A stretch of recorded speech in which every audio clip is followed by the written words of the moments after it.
Paano tayo makauwi niyan, oh? Maulan. Malakas. Dito kami sa gilid. Para mga suso. Oh, di ba? Oh, malakas ang ulan, oh. So, yan ang timing. Timing ng pag punta dito. So, ang importante, mayroon tayong, mabuti na lang si Rebecca ay nakaisip na magdala ng kwan. Naisipan na magdala ng 2 payong at saka may sombrero pa iisa. So, kahit na mayroon tayong payong, pag yung ulan, medyo mabasa pa rin yung ulo natin or matalsikan pa rin yung mga buhok natin. So, kailangan pala na may sombrero talaga.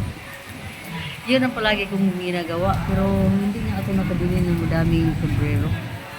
Hayaan, darating din ang time na dala tayo ng madaming sombrero ganito. Para kung sakali, mamasyal tayo, mayroon tayong iba't ibang kulay ng mga ganitong sombrero na tiyayin. Ayun, maulan. Ay, naku.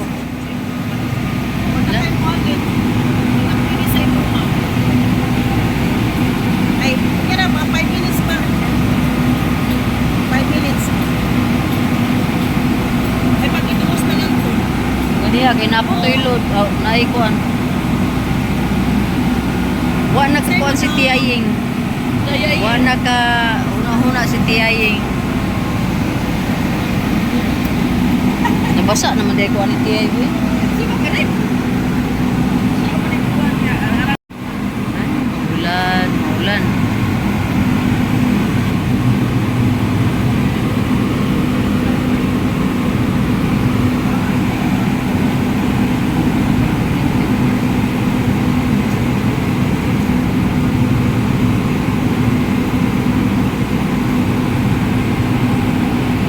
Ganyan ang mangyari basta brown out. Maingay.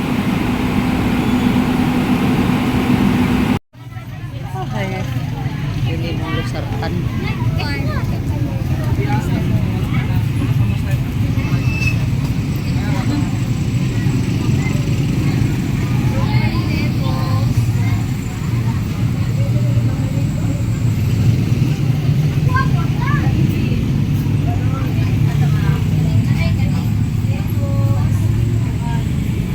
Tiyaying, no?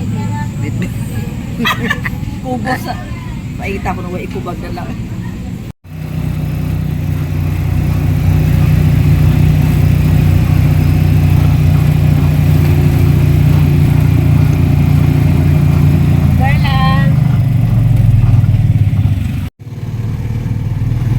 Tiyaying, no?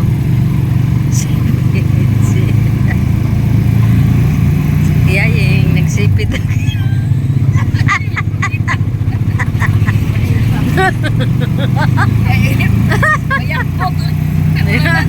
Nagsipit. Nagsipit o ganang lugbati ba?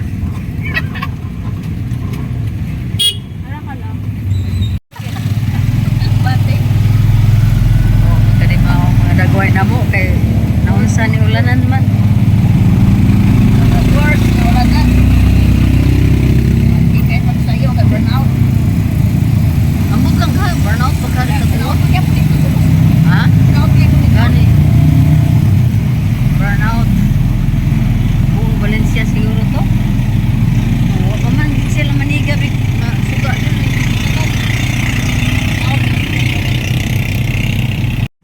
Nagkarating na ang mga tiyaying dito sa terminal natin. Ayan na tayo sa terminal natin oh.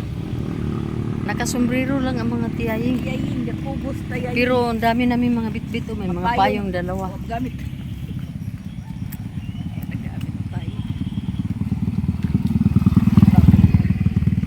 Limpyo na yun. So, dito na tayo sa ating teritoryo. Ha? Pero mabasa gihapon taon hebig eh.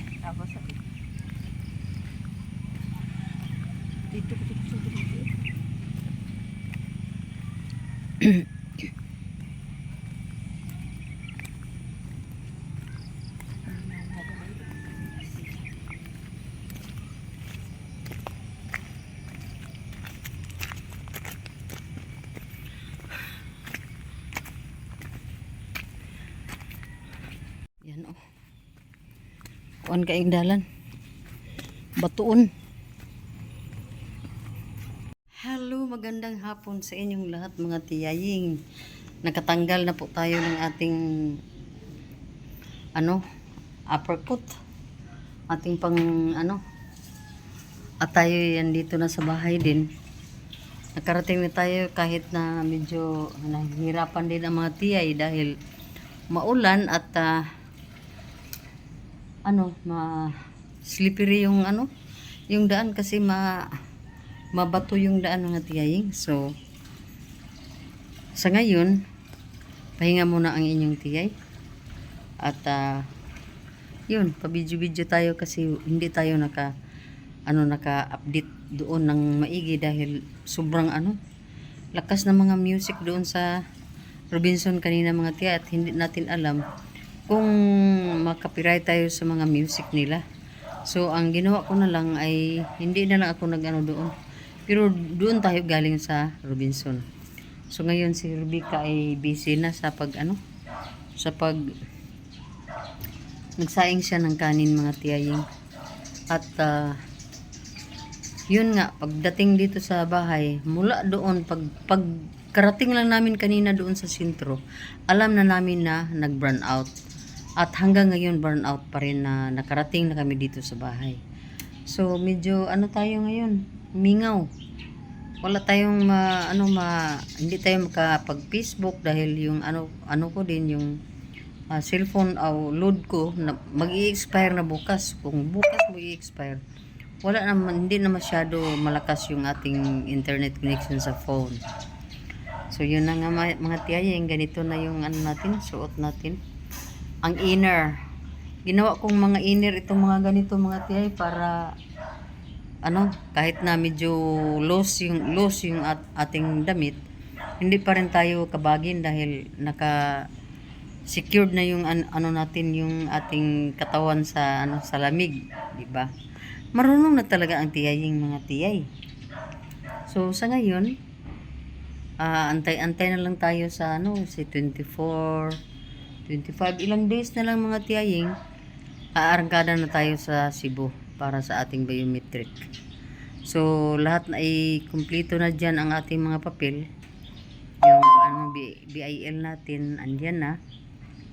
Pinasirox na rin yung passport ko, pero naka-intact na kahit na passport ko andoon na sa isang envelope. And then yung natin booking natin na print ko na rin mga tiyay kasi kailangan talaga. So wala lang, antay-antay na lang tayo sa eksaktong panahon mga tiyay. So ganito lang ang ating ang ating kapaligiran ngayon, green dahil mga tiyaying ay palaging umuulan pero walang bulaklak itong mga bougainvilleas ko dito mga tiyay. Ayan zero bulaklak mga tiyaying. Lahat ay nag-green lang, pati yung doon sa may may bougainvillea ko na orange, wala. Ito dito pink naman, ito dito wala. Doon sa likod wala pa din. So hindi ko alam kung bakit wala sila mga bulaklak, at ang iba naman nga na naitanim natin sa pots ay mayroon naman kahit papano, mayroon naman silang mga kunting bulaklak. So yun mga tiyay, ang bahay natin ay sobrang sobrang madilim sa loob. Ayan. Madilim mga tiyaying dahil hindi tayo pinalad ng ng kuryente ngayon. Mas mabuti na lang na umalis kami kanina pala kasi kung dito kami sa bahay, maboboard kami. Ayan na. Mukha lang natin medyo may ilaw ngayon. At ang mga binili natin doon, hindi natin maipakita dahil kukunti lang naman at madilim. So, bumili tayo ng may mga tinapay tayong binili. Itong si Rebecca, ang daming biniling tinapay. Mayroon siyang loaf bread na binili, mayroon din namang butter bread, at mayroon pang bumili kami ng mga gulay. At doon sa Robinson, gulay pa din. Bumili kami ng gulay at mayroon din naman tayong konting pork na binili din. So yun mga tiyay ang ating mga update ngayon. Mamaya siguro ano tayo update dahil napakadilim oh.